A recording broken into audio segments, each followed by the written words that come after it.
The Florida Gators are failing right now, and Florida State is absolutely taking advantage of this situation. We're going to break it all down for you here next.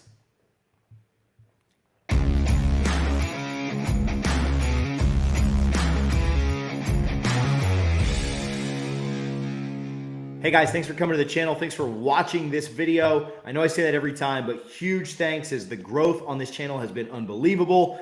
And because of that, we're going to keep bringing you guys phenomenal content. Make sure that you stay subscribed.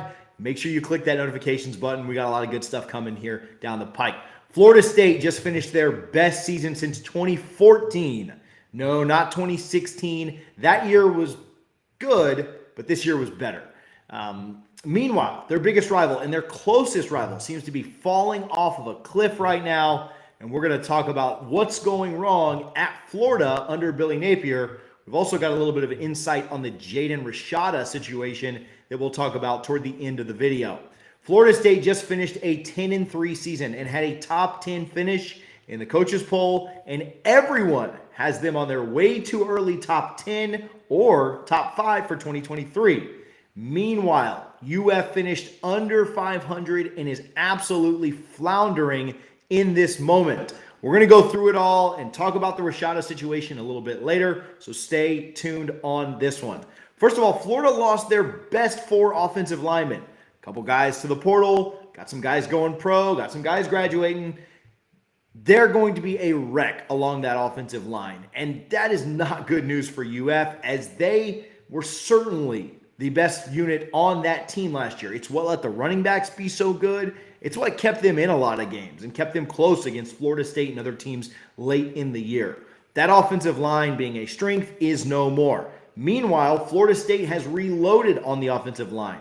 They bring back several guys that were very good for them last year. They pick up a great transfer in Jeremiah Byers, also Keandre Jones, Casey Roddick, a starter from Colorado. Florida State is going to have a great offensive line, and Florida's is going to be pretty tough. It all starts in the trenches, and that's going to be rough for the Gators this year. Florida's also striking out in the portal. You saw them just lose out on Gilbert Edmond, who came to Tallahassee. He visited Gainesville after he was in Tallahassee, but he still signed with the Noles, and he's still going to be part of FSU's roster. They've also missed out on other guys that they were going after, namely at quarterback, which takes us to our next point.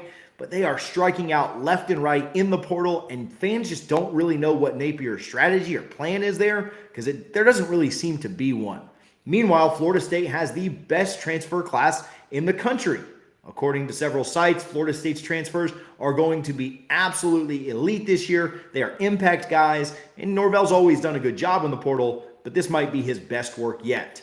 Speaking of that QB transfer for Florida, Graham Mertz, a very underwhelming transfer, is going to come in and take over for their generational quarterback, as they said, Anthony Richardson. Mertz comes in after a very subpar 2021 and 2022 for Wisconsin. Could not get that starting job there, and I do not believe that he is going to be the answer for the Gators, but that's pretty much all they have. They'll have that competition maybe with Jack Miller, who played in the bowl game, which we'll talk about in just a moment. I do not think fans are happy with Napier's choice of Graham Mertz, and I think that's something that they're going to struggle with this season. Not a good O-line, not a good quarterback. Meanwhile, Florida State brings back one of the best quarterbacks in the country. Florida thought they had a chance with this Coastal Carolina kid. They thought they had a chance with the Tulane kid. Both of those guys returned to their colleges and said no to Florida. They had to go with option C, D, E, F in Graham Mertz. Got a few more points here. Want to talk to you about the Rashada situation, of course. But before we do that, let's show some love to our friends over at garnetandgold.com.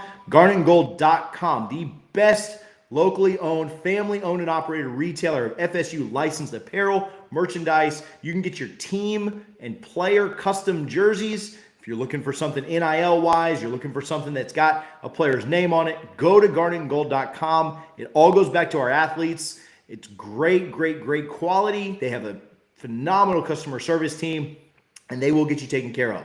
No slaw at checkout. That's NOSLAW at checkout. We'll save you 15% off. They're the best retailer of FSU merchandise and gear. Make sure you're shopping with them over the big box stores. Support the local guys. Support those that give back to the university. They're also striking out on everybody in their recruiting class. They thought they could make a big splash on early signing day. They had a lot of guys visiting the weekend, 2 weekends before early signing day. But because they had to play that early bowl game before Christmas in Las Vegas, they did not get to capitalize on that momentum, and they didn't sign anybody on early signing day. Miami got some guys, Georgia got some guys, Florida State picked up some people, but it was not good for UF on that early signing day, and they struggled there. Speaking of that bowl game, that was embarrassing. They lost 30-3 with a bunch of guys opting out. Again, culture being an issue at Florida right now. And of course, outside of being embarrassed, they kicked that sad field goal with under a minute to go on 4th down to, I guess, preserve some meaningless shutout streak, and lost 30-3. As you can see in the highlights that we played on the screen while we're talking, the fans with their pathetic claps in the stands and their sarcastic Gator chomps absolutely brings a tear to my eye in the most positive way to see them floundering in the bowl game. Meanwhile, Florida State obviously goes out, wins their bowl in dramatic fashion, one of the top watched and viewed bowls outside of the playoff in the New Year's Six. We're heading in other directions, and it's beautiful to see. We're wrapping up here, and we'll get to the Rashada moment in just a sec, but they've also been struggling with NIL. Rumors are swirling that their NIL difficulties are prevalent and that things are not going well with their collectives, that the funds are maybe drying up. Darren Heitner's involved, and he's taken a large portion of this blame on social media. If you'll remember, he was one of the loudest and most confident in Florida's NIL, and now he seems to be distancing himself and trying to back away from it as much as he possibly can. There are a few folks that are both upset internally and externally with how UF's NIL is being run and operated, and there just doesn't seem to be an investment from the UF booster side of things. I don't know if the money's just not there, if it's just not feeling like it's being invested right, or if more people want the say, but it's certainly something that's interesting to watch as UF's NIL continues to have more questions than answers. Meanwhile, for Florida State, the battle's end is absolutely crushing things on the NIL front. They are absolutely owning the transfer portal, which we know takes a great deal of investment on the NIL side. They're also owning player retention. Jordan Travis, Johnny Wilson, Trey Benson, Jared Verse, Akeem Dent, guys that certainly could have gone on and played at the next level, all returned. And I know that culture is important, but you better believe that NIL world is important too.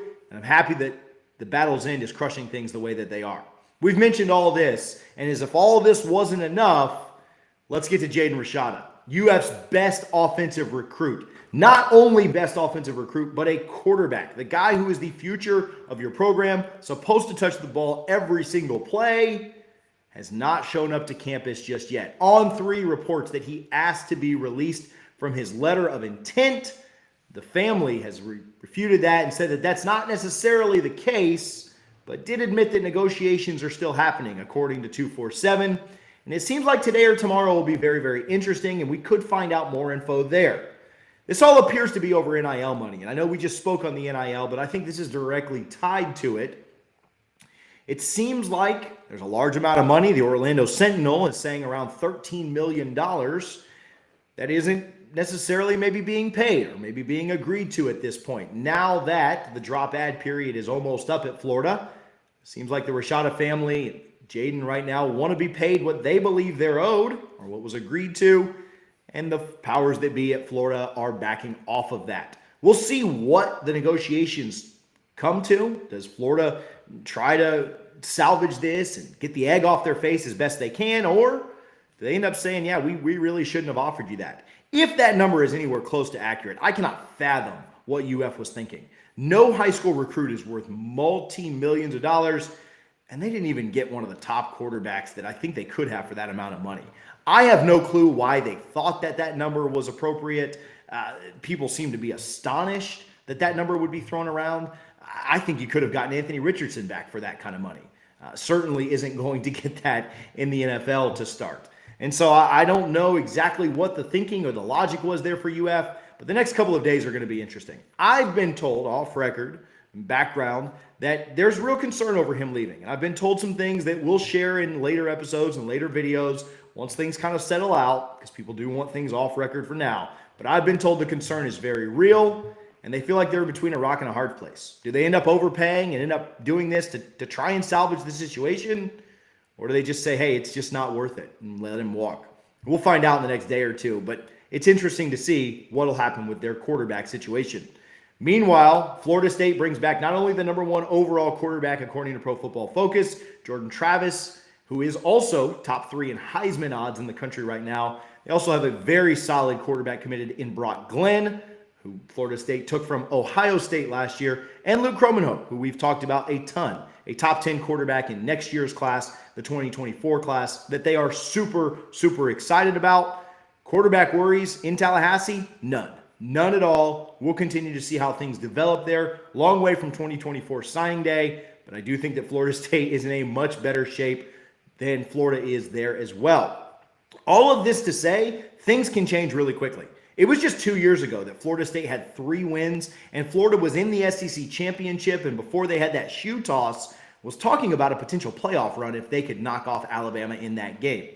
The shoe toss happens, and Florida falls off, but they haven't been the same since. Since that shoe toss, they lost to LSU, they lost to Alabama in the championship game, and then they lost to Oklahoma. They were embarrassed in that bowl game. They went 6-6 the next 2 years. If you tally all that up and do the math, they are 12-18 since that shoe toss happened, and Florida State has absolutely turned things around to where now they've won 10 games in their last 13.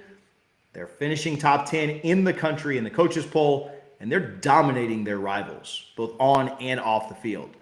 We appreciate you guys tuning in. Great news for FSU, and I believe the news is going to continue to be very positive for Florida State. I think Florida's in a lot of trouble right now, and we're going to keep you updated on all of it. Let me know your thoughts down below. Let's talk about it down there in the comments. Got a lot of good content coming out that we want you guys to be a part of. Make sure that you're subscribed.